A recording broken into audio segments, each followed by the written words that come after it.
Ajaran Stoikisme itu menyarankan banyak sekali cara untuk mencapai hidup yang bahagia. Tentunya salah satu caranya itu adalah bermeditate atau bermeditasi atau memfokuskan diri terhadap hal-hal yang berada di dalam kendali. Di dalam Stoikisme mungkin kamu juga pernah mendengar yang namanya dikotomi kendali. Jadi dikotomi kendali ini adalah sebuah konsep yang dipercayai atau dirumuskan oleh para stoik sebelumnya, terutama Zeno, bahwa ada hal yang berada di luar kendali dan ada hal yang berada di dalam kendali. Jadi ketika saya mulai mempelajari stoikisme, yang harus saya tanamkan di dalam pikiran saya adalah apa yang bisa saya kendalikan. Salah satu penyebab hidup kita itu atau hidup saya itu tidak baik waktu itu, dan saya merasa saya tidak bahagia, dan saya merasa saya sangat gampang sekali marah, karena pada saat itu saya memiliki anger issue gitu ya, anger issue. Jadi sedikit-sedikit marah gitu ya. Apapun masalahnya waktu itu, pokoknya saya pengennya marah aja gitu. Pengennya marah, mau itu di rumah, mau itu di pekerjaan, pengennya tuh kayak marah aja. Apalagi kalau dikasih masalah sedikit, rasanya pengen banting barang, pengen gitu ya. Tapi pada saat saya diajar atau pada saat saya belajar stoikisme itu bilang bahwa yang membuat kita marah itu bukan circumstances-nya gitu ya, bukan sebuah peristiwanya, bukan sebuah kejadiannya, tetapi sudut pandang kita, opini kita, judgement kita di dalam pikiran kita. Nah, jadi mau tidak mau saya harus melatih semua itu. Melatih opini, melatih judgement, melatih pikiran saya, melatih reasoning saya, melatih alasan-alasan saya.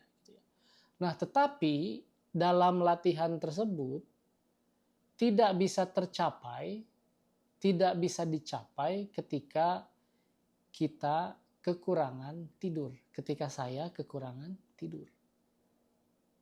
Ini mungkin salah satu praktek yang cukup unik gitu ya, bahwa stoikisme menyuruh kita untuk tidur. Stoikisme menyuruh saya untuk tidur, jangan begadang gitu ya. Dan ini juga adalah salah satu ajaran atau ilmu yang dipercayai oleh stoikisme, yaitu mempelajari sifat manusia. Jadi kita itu memiliki batas, manusia itu memiliki sifat yang tentu saja membutuhkan istirahat, dan salah satunya adalah tidur. Mungkin dokter atau semua ilmuwan di dunia modern ini menyarankan kita untuk tidur 7-8 jam per hari. 7-8 jam per hari. Itu adalah tidur yang baik, tidur yang cukup. Nah, di sini saya akan membahas bagaimana saya memaknai hidup ala stoikisme.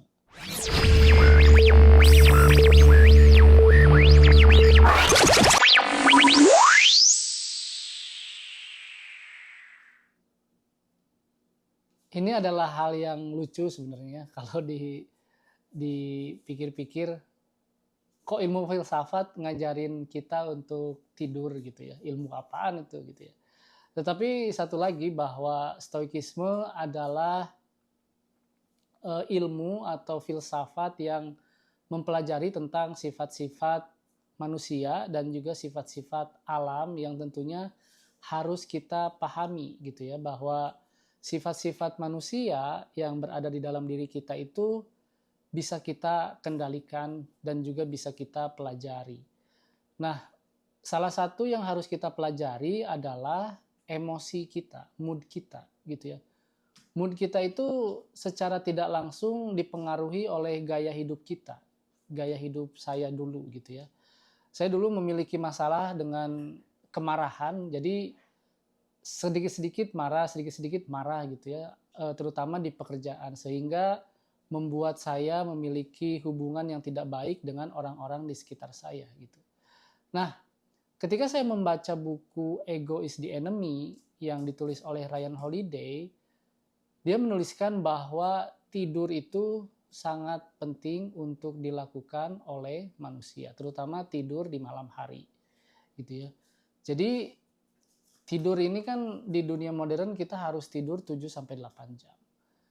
Lalu saya berusaha untuk mengendalikan diri saya untuk tidur gitu ya, untuk tidur. Jadi pada saat itu saya belajar banyak sekali hal untuk mencapai satu hal, yaitu tidur 7 sampai 8 jam.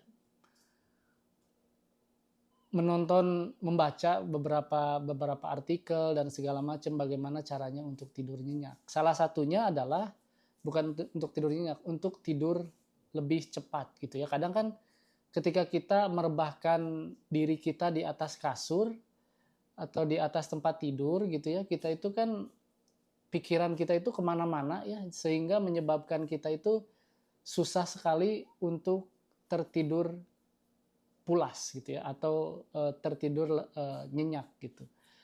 Ada beberapa orang yang begitu merebahkan diri langsung tidur, tetapi saya adalah seseorang yang sangat sulit untuk tidur gitu ya. Ketika saya menutup mata, sangat sulit sekali untuk tidur. Maka dari itu, ketika stoikisme menyuruh saya untuk tidur, maka yang harus saya lakukan adalah tidur, karena tujuannya adalah mempelajari stoikisme ini gitu, menjadi seorang yang mempraktekkan ajaran stoikisme. Jadi ya harus mau nggak mau harus mengikuti semua saran-saran yang diajarkan stoikisme. Lalu apa yang saya lakukan agar saya bisa tertidur dengan cepat? Saya lupa di mana saya membaca, tetapi yang saya lakukan adalah menggunakan metode meditasi gitu ya, meditasi yang fokus kepada pernafasan. Jadi pada saat itu ya saya rebahan, lalu saya menutup mata, lalu pikiran saya fokuskan kepada pernafasan saya gitu ya.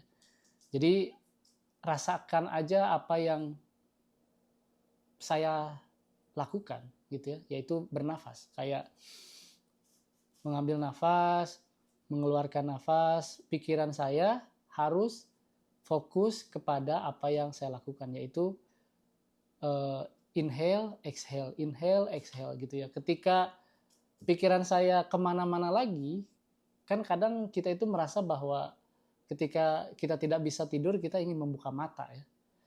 Tetapi di situ saya mencoba untuk ketika pikiran saya teralihkan dari nafas saya berusaha untuk mengembalikannya lagi. Karena di situ pun sekaligus saya belajar untuk mengendalikan apa yang seharusnya saya kendalikan, yaitu pikiran saya sendiri. Pikiran saya sendiri. Karena memang stoikisme itu fokusnya ke situ gitu ya, mengendalikan apa yang bisa kita kendalikan, yaitu pikiran kita.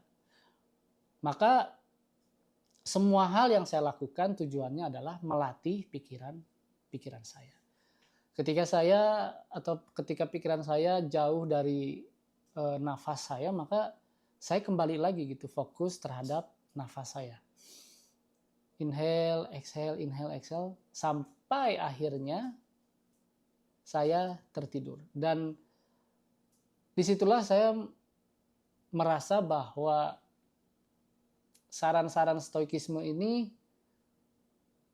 membawa saya kepada hal-hal yang tidak pernah saya lakukan sebelumnya. Kepada hal-hal yang tidak pernah saya lakukan sebelumnya. Sebelumnya saya tidak pernah tidur 7 sampai 8 jam, minimal itu 6 jam, dan itu pun tidurnya jam 3 pagi, jam 4 pagi. Gitu ya. Dan setelah Ryan Holiday bilang di dalam bukunya kita harus tidur, saya tidur gitu ya, karena memang itu adalah cara saya bisa memahami dan mempraktekkan stoikisme gitu ya. Ya mungkin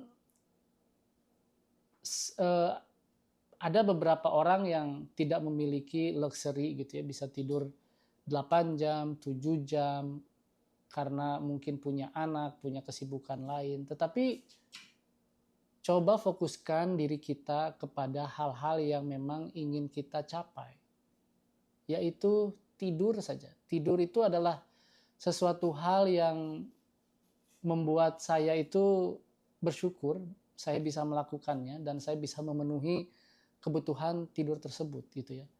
Urusan masih ngantuk di siang hari, urusan masih ngantuk pada saat bangun di pagi hari itu mah urusan nanti. Yang penting setiap hari saya mendapatkan tidur 7 sampai 8 jam gitu ya. Dan ada teori atau ada istilah namanya tuh sleep deprivation kalau nggak salah, nanti saya iniin.